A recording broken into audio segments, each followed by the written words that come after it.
आज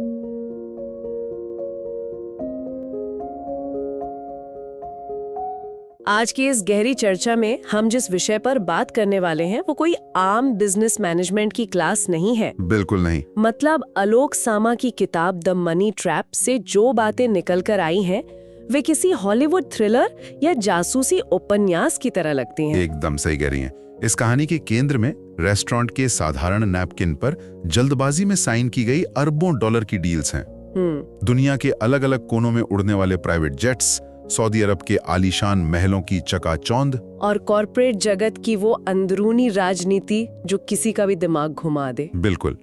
ये सिर्फ कंपनियों के बनने या बिगड़ने का ब्यौरा नहीं है, ये मानव मनोविज्ञान का एक बहुत ही गहरा अध्ययन है। और ये जानना बहुत दिलचस्प है कि स्रोत सामग्री के लेखक आलोक सामा कोई बाहरी एनालिस्ट नहीं है। हाँ, वो तो सॉफ्ट बैंक ग्रुप इंटरनेशनल के प्रेसिडेंट और सीएफओ रह चुके हैं। वही सॉफ्ट बैंक जिसने उबर, वीवर्क और फ्लिपकार्ट जैसी कंपनियों में इतना भारी निवेश किया कि पूरी दुनिया की टेक इंडस्ट्री की दिशा ही बदल गई पूरी तरह से। तो आज की इस चर्चा का हमारा मुख्य मिशन ये समझना है कि मासायोशी सोन जैसे अत्यधिक आक्रामक निवेशक की दुनिया असल में कैसी होती है, और इसके साथ ही ये भी देखना है कि कैसे असीमित धन, सत्ता की लालसा और दुनिया को मुट्ठी में करने की चाहत एक ऐसे जाल में बदल जाती है जिसे हम मनी ट्रैप कहते हैं। सही कहा, एक ऐसा मनोवैज्ञानिक जाल जो इंसान को पूरी तरह से जकड़ लेता है, जहां पैसे का मतलब सिर्फ कुछ खरीदने की क्षमता नहीं रह जाता, वो एक नशा बन जाता है जिसका कोई अंत नहीं है। तो इस पूरी कहानी को समझने के लिए सबसे पहले हमें इसके सबसे प्रभावशाली किरदार की कार्य प्रणाली को गहराई से देखना होगा। मासायोशी सोन, जिन्हें दुनिया मासा के नाम से जानती है। मासा, देखिए, जहां आमतौर पर किसी भी बड़ी कंपनी का बोर्ड या सीईओ 5 या 10 साल का विजन लेकर चलता है, मासा का तरीका बिल्कुल अलग है। वो सीधे 300 साल का प्लान बनाकर चलते हैं। 300 साल? मतलब ये सुनकर ही अजीब लगता है, कोई 300 साल का कैसे सोच सकता है? यही तो बात है। 300 साल का विजन अपने आप में यह साफ करता है कि उनका लक्ष्य सिर्फ अगली तिमाही का मुनाफा या शेयर बाजार को खुश करना नहीं था।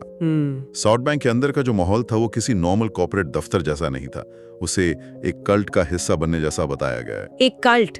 हाँ, आलोक सामा खुद मॉर्गन स्टैनली जैसी एकदम सेटल्ड और सुरक्षित नौकरी छोड़कर इस उथल पुथल भरी दुनिया में आए थे। और इस कल्ट जैसी व्यवस्था में सबसे ऊपर था मासा का वो जुनून, जहां असल में पैसा कोई मायने ही नहीं रखता था। उनका मुख्य मकसद इंटरनेट के हर बुनियादी ढांचे पर अपना कंट्रोल बनाना था। एक ऐसी लेगेसी या विरासत छोड़ना जो सदियों तक कायम रहे। लेकिन इतनी बड़ी महत्वाकांक्षा के साथ जोखिम भी तो उतना ही बड़ा आता है। बहुत बड़ा जोखिम।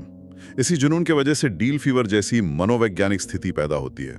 Deal fever? हाँ, जब टेबल पर अरबों डॉलर दांव पर हो और किसी तकनीक को दुनिया पर हावी होते हुए देखने का सपना हो, तो ठंडे दिमाग से लिया गया लॉजिकल फैसला बहुत पीछे छूट जाता है। उस समय बस किसी भी कीमत पर उस कंपनी को हासिल करने की भूख हावी रहती है। बिल्कुल।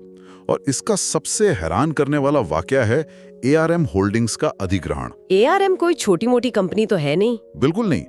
ये वो कंपनी है जिसके बनाए माइक्रोचिप्स दुनिया के लगभग हर स्मार्टफोन को चलाते हैं। और ये डील हुई कैसे? मासा तुर्की के एक बेहद खूबसूरत रिजॉर्ट में छुट्टियां मना रहे थे। समंदर किनारे स्विमिंग पूल में तैरते हुए इस विशाल डील का पूरा स्ट्रक्चर तैयार किया गया। सोचिए, मासा को ये पूरा विश्वास हो गया था कि आने वाला भविष्य पूरी तरह से आर्टिफिशियल इंटेलिजेंस का होगा और ARM उस AI क्रांति की आंखें और दिमाग बनेगा। लेकिन सबसे हैरानी की बात ये नहीं है कि डील स्विमिंग पूल में हुई। तो फिर क्या है? हैरानी की बात यह है कि 32 बिलियन डॉलर की इतनी बड़ी डील सिर्फ 14 दिनों के भीतर पक्की कर दी गई। सिर्फ 14 दिन? हाँ, वित्तीय दुनिया के नियमों के हिसाब से देखें तो इतने बड़े सौदे के लिए महीनों की ड्यू डिलिजेंस चाहिए होती है। लंबी जांच पड़ताल, वकीलों की पूरी फौज और ना जाए कितनी ही मीटिंग्स। 14 दिन का समय तो एक साधारण घर खरीदने के लिए भी कम पड़ जाता है। सही बात है।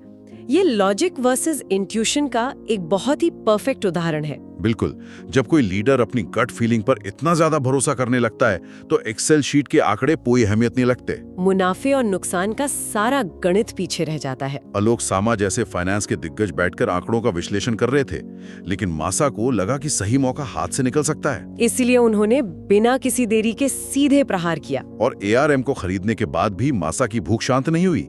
उन्हें पूरी टेक इंडस्ट्री को एक साथ अपने कंट्रोल में लेना था। और इसी बड़ी योजना को हकीकत में बदलने के लिए जन्म हुआ $100 बिलियन के विजन फंड का। $100 बिलियन, इस आंकड़े की विशालता को समझना बहुत जरूरी है। हाँ, क्योंकि उस समय पूरी दुनिया में काम कर रही वेंचर कैपिटल इंडस्ट्री का कुल आकार भी $100 बिलियन का नहीं था। मतलब वो पूरा तंत्र जो नई स्टार्टअप कंपनियों में शुरुआती पैसा लगाता है, वो पूरा का पूरा तंत्र इससे छोटा था। मासा अकेले पूरी दुनिया के निवेशकों से ज्यादा पैसा एक ही जगह इकट्ठा कर रहे थे। जब मासा ने इस फंड की कल्पना की थी तो वित्तीय दुनिया के कई लोगों ने इसे पूरी तरह असंभव बताया था। लेकिन मासा का तो यही मानना था कि छोटे मोटे लक्ष्य तय करने में जीवन बर्बाद करना समझदारी नहीं है। हालांकि सवाल ये था कि इतना विशाल फंड किसी आम निवेशक या बैंकों के जरिए तो जुटाया नहीं जा सकता था। इसके लिए तो दुनिया की सबसे गहरी जेबों की जरूरत थी। और यहीं पर कॉर्पोरेट दुनिया का सीधा संपर्क होता है जियोपॉलिटिक्स और संप्रभु धन से। Sovereign wealth. हाँ, संप्रभु धन किसी भी देश की सरकार का अपना आधिकारिक खजाना होता है।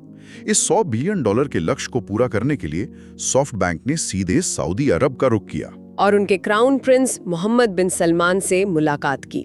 रियाद के एक सोने से सजे आलीशान महल में हुई ये मुलाकात मॉडर्न बिजनेस हिस्ट्री की सबसे चर्चित मुलाकातों में दर्ज है। स्रोत के अनुसार मासा और क्राउन प्रिंस के बीच ये मीटिंग केवल 45 मिनट तक चली और उन 45 मिनटों के भीतर मासा ने $45 बिलियन का निवेश पक्का कर लिया। 45 मिनट में $45 बिलियन।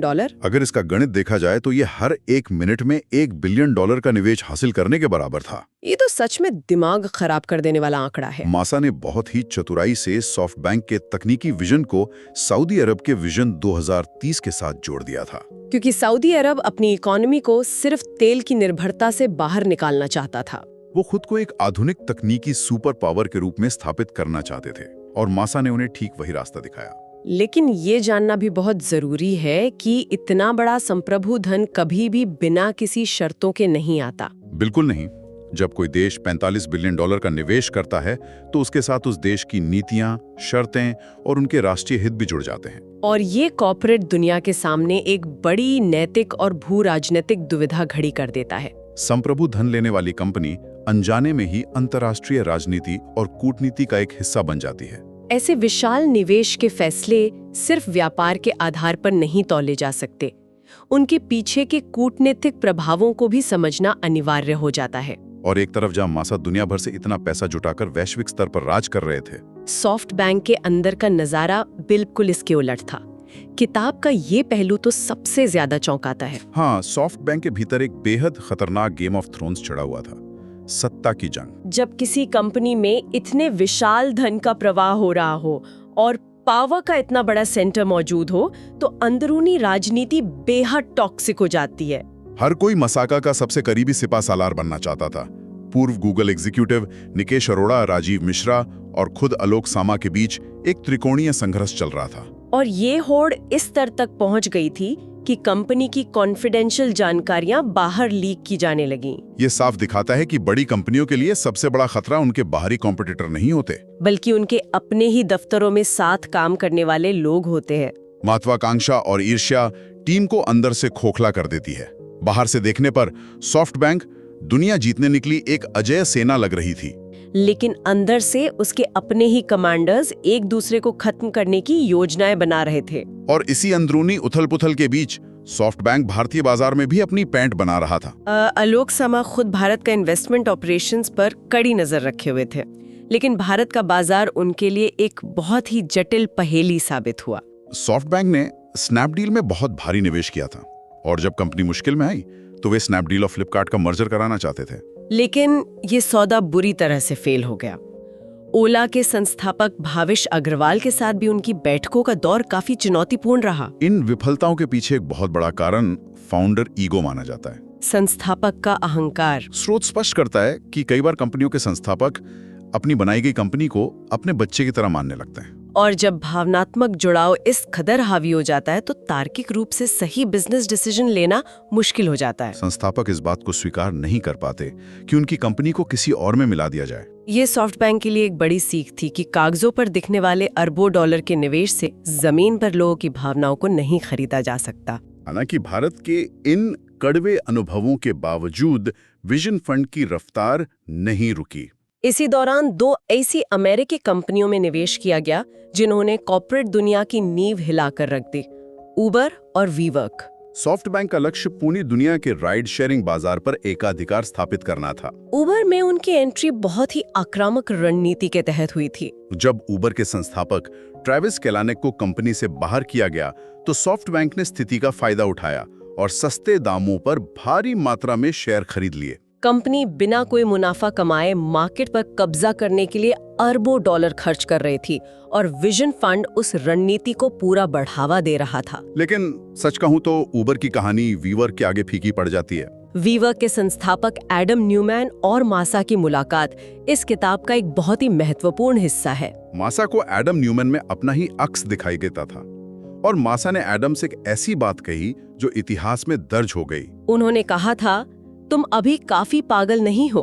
किसी भी अत्यधिक महत्वाकांक्षी व्यक्ति के लिए ये वाक्य आग में घी का काम करता है। एडम न्यूमैन ने इसे चुनौती मान लिया। वीवर्क असल में एक रियल एस्टेट कंपनी थी जो दफ्तरों को किराए पर देती थी, लेकिन उसे एक दुनिया बदलने वाली टेक कंपनी के रूप में प्रचारित किया गया। इसे ही बबल इकोनॉमिक्स कहा जाता है। वीवर्क के दफ्तरों का माहौल किसी काम करने की जगह से ज्यादा एक पार्टी क्लब जैसा होता था। दिन दहाड़े शराब की पार्टियां होती थी और दुनिया की चेतना को ऊपर उठाने जैसे खोखले आध्यात्मिक नारों का इस्तेमाल होता था। और सबसे बड़ी हैरानी की बात यह है कि बिना किसी ठोस तकनीकी बुनियादी ढांचे के कंपनी की वैल्यूएशन 47 बिलियन डॉलर तक पहुंचा दी गई। ये करिश्मा ट्रैप का सबसे बेहतरीन उदाहरण है। करिश्मा ट्रैप? हाँ, जब बाजार में पैसा बहुत आसानी से उपलब्ध होता है तो निवेशक एक संस्थापक के आकर्षक व्यक्तित्व, उसके आत्मविश्वास से इस कदर सम्मोहित हो जाते हैं कि वे ड्यू डिलिजेंस को पूरी तरह ताक पर रख देते हैं। लालच इस कदर हावी हो जाता है कि कोई ये नहीं पूछता कि कंपनी असल में पैसा कैसे कमाएगी। आलोक सामा खुद एक अनुभवी फाइनेंस प्रोफेशनल थे। वो इस पूरे पागलपन को बहुत ही संदेह की नजर से देख रहे थे। लेकिन डील फीवर के शोर में तर्क की आवाज दब गई और फिर वही हुआ जिसकी आशंका थी। इससे पहले कि वीवर्क का बुलबुला फूटता, कहानी में एक थ्रिलर जैसा मोड़ आया जिसने आलोक सामा की दुनिया को हिलाकर रख दिया। आलोक सामा के खिलाफ अचानक एक गुमनाम दुष्प्रचार यानी स्मीयर कैंपेन शुरू हो गया। शेयरधारकों, मीडिया और निवेशकों को बेनामी चिट्ठियां भेजी जाने लगी जिनमें आलोक सामा पर भ्रष्टाचार और बेईमानी के गंभीर और झूठे आरोप लगाए गए थे। इस घटना ने उन्हें गहरे मानसिक तनाव में डाल दिया। एक व्यक्ति जो दुनिया के सबसे बड़े फंड का वित्तीय कार्यभार संभाल रहा है, उसे अचानक अपनी ही बेगुनाही साबित करने के लिए लड़ना पड़ रहा था। और जब इसकी विस्तृत जांच करवाई गई तो जो सच सामने आया वो और भी ज्यादा भयानक था। यह किसी बाहरी दुश्मन का काम नहीं था। यह कंपनी के भीतर सत्ता हथियाने के लिए रची गई एक बहुत ही सुनियोजित साजिश थी। ये घटना इस बात का पक्का प्रमाण है कि सत्ता और पैसे की अंधी दौड़ में नैतिकता किस हद तक गिर सकती है। इसी दौरान वीवर्क का बहुचर्चित आईपीओ बुरी तरह फेल हो गया। 47 बिलियन डॉलर की जो कागजी वैल्यूएशन हवा में बनाई गई थी, वो कुछ ही हफ्तों में ताश के पत्तों की तरह ढह गई। सॉफ्टबैंक को ऐतिहासिक वित्तीय नुकसान उठाना पड़ा और मासा की अजेय छवि को बहुत बड़ा झटका लगा। इन सभी घटनाओं के बवंडर के बाद आलोक सामा उस मोड़ पर पहुंच गए जहां से उन्हें मनी ट्रैप की असली सच्चाई साफ दिखाई देने लगी। उन्होंने सॉफ्टबैंक छोड़ने का फैसला किया। मासा उनके इस्तीफे के खिलाफ थे, लेकिन अंदरूनी माहौल इतना दूषित हो चुका था कि वहां रुकना किसी भी कीमत पर संभव नहीं था। आलोक सामा का कंपनी छोड़ना महज एक नौकरी से इस्तीफा देना नहीं था, बल्कि यह एक मुक्ति थी, लिबरेशन। मनी ट्रैप का दर्शन यही समझाता है कि इस दौड़ में लक्ष्य हमेशा आगे खिसकता रहता है। इंसान सोचता है कि एक निश्चित राशि हासिल करने के बाद संतुष्टि मिल जाएगी, लेकिन 100 बिलियन डॉलर के बाद दिमाग 200 बिलियन डॉलर की मांग करने लगता है। प्राइवेट जेट्स, महलों की बैठकें और अरबों की डील्स अंततः मानसिक शांति नहीं खरीद सकती। आलोक सामा का अनुभव यह साबित करता है कि असली संपत्ति बैंक खाते में रखे हुए आंकड़े नहीं, बल्कि व्यक्तिगत स्वतंत्रता है। वो आजादी जहां रात को सुकून की नींद आए और किसी अंधी दौड़ का हिस्सा ना बनना पड़े। अगर इस पूरी चर्चा से मिले ज्ञान को समेटा जाए तो कुछ बहुत ही महत्वपूर्ण निष्कर्ष सामने आते हैं। पहला और सबसे बड़ा व्यावसायिक सबक ये है कि व्यापार में सिर्फ बड़े सपनों और किसी संस्थापक के करिश्मे पर अंधा भरोसा नहीं किया जाना चाहिए। वीवर्क के पतन ने यह साबित कर दिया कि जब बुनियादी वित्तीय आंकड़ों और तार्किक जांच पड़ताल को नजरअंदाज किया जाता है तो उसका परिणाम बेहद विनाशकारी होता है।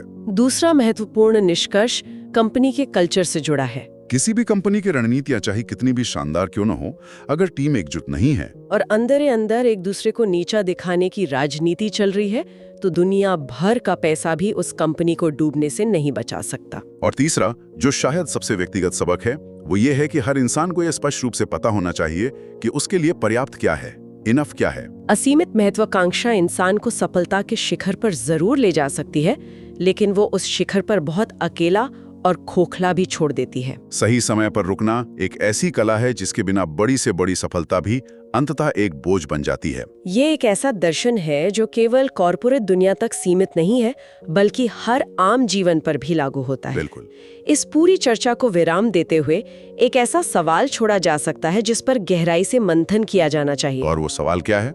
आधुनिक जीवन शैली में सफलता, रुतबे और ज्यादा से ज्यादा धन जुटाने की जिस अंतहीन दौड़ में हर कोई शामिल है, क्या वो सच में आर्थिक आजादी की ओर ले जा रही है, या फिर अनजाने में ही लोग अपने ही हाथों से एक बेहद खूबसूरत सोने का पिंजरा तैयार कर रहे हैं, एक मनी ट्रैप?